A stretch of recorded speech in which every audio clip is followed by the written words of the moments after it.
Donc aujourd'hui on se retrouve pour une nouvelle petite vidéo où on va parler de One Piece. Et donc on va parler de la série live One Piece. J'en ai déjà parlé dans plusieurs vidéos. Mais ici ça va être le bilan du coup des 8 épisodes. Du coup j'ai plutôt bien apprécié cette série. Je n'ai pas boudé mon plaisir. Les personnages, les acteurs surtout jouent très bien, je vais réussir à parler, joue très bien. Les personnages sont plutôt bien retranscrits, plutôt bien respectés, même s'il y a quelques modifications, mais quelques modifications pour les rendre plus humains, etc. Donc des modifications très sympas et parfois même nécessaires pour une adaptation live.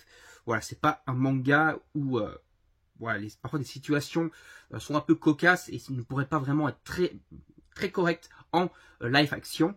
Et donc voilà, ici c'est le principe de l'adaptation, et donc on transcrit ça dans la vraie vie, entre guillemets, on va dire, avec des vrais acteurs, et donc c'est plutôt bien fait.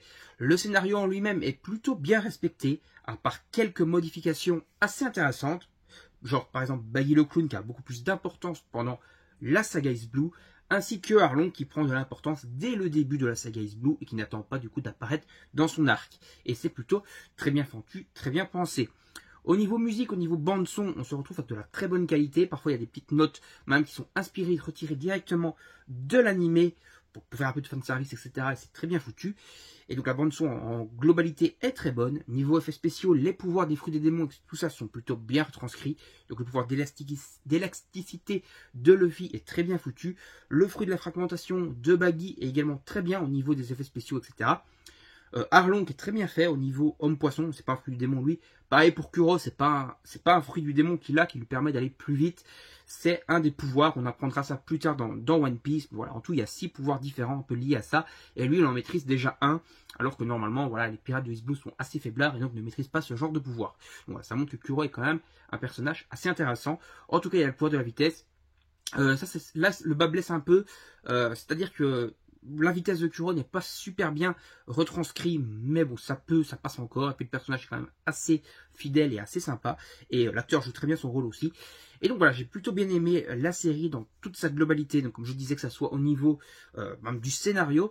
Comme je disais, en fait, dans le scénario, il y a quelques modifications. Par exemple, on va voir Garp, le grand-père de Luffy, qui va être introduit beaucoup plus tôt dans la série ici, du coup, dans cet arc, alors que normalement, il apparaît beaucoup plus tard. Mais c'est très sympa de le voir un peu sur les pistes de Luffy, etc. Un petit peu un côté série policière, du coup avec la traque de la marine qui poursuit les pirates.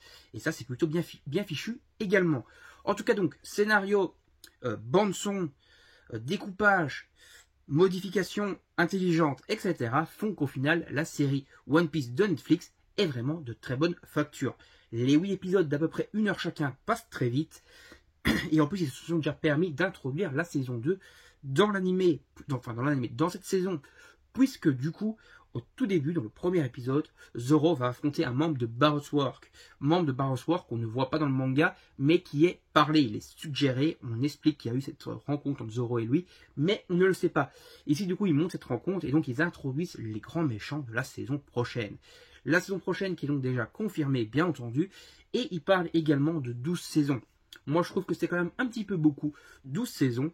J'espère qu'ils vont se contenter de 8 saisons, ça se trouverait ça pas mal, mais un petit peu plus d'épisodes par saison. Par exemple, ici, on a eu 8 épisodes à la saison 1, mais ça serait bien que, par exemple, la saison 2 fasse 10, voire 12 épisodes, et qu'on se colle à peu près sur ce schéma-là, parce que ici, on a à peu près adapté 12 tomes du manga en 8 épisodes, et donc s'il passe à 10-12 épisodes, on peut se permettre d'adapter plus de tomes, du coup, avec les modifications, les adaptations dues à la série live, voilà, et du coup aller faire une série en 8 saisons, un peu à la Game of Thrones, parce que c'est ce que je disais également avec quelqu'un avec qui j'ai parlé, un ami à moi, la série en fait, tout simplement, si tu pars sur 12 saisons, et que tu mets par exemple 1 an, voire même 1 an et demi, voire même 2 ans à sortir une saison, ça fait qu'il va peut-être avoir 15-20 ans avant la fin de la série.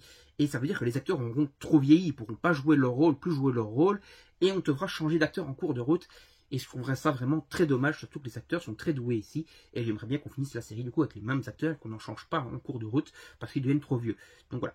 J'espère qu'ils vont se contenter de 8 saisons, et que dans maximum 10 ans, on a la fin de la série live Netflix. Voilà. Après, en espérant que ça se casse pas la gueule en cours de route et que Netflix n'annule pas la série, je vais réussir à parler en cours de route. Mais voilà, en tout cas, c'est une très bonne série que j'ai vraiment bien aimée et que j'attends avec impatience la saison 2. J'espère qu'elle ne mettra pas trop de temps à arriver. Allez, salut tout le monde. Encore une fois, je suis dans le nouveau 4, donc n'hésitez pas à me donner vos avis en commentaire sur cette nouvelle disposition. Voilà, peut-être que je bougerai un peu la caméra pour qu'on voie un peu mieux les mangas, etc.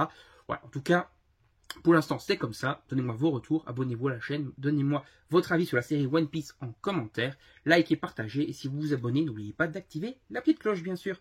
Salut tout le monde, à la prochaine, bye bye.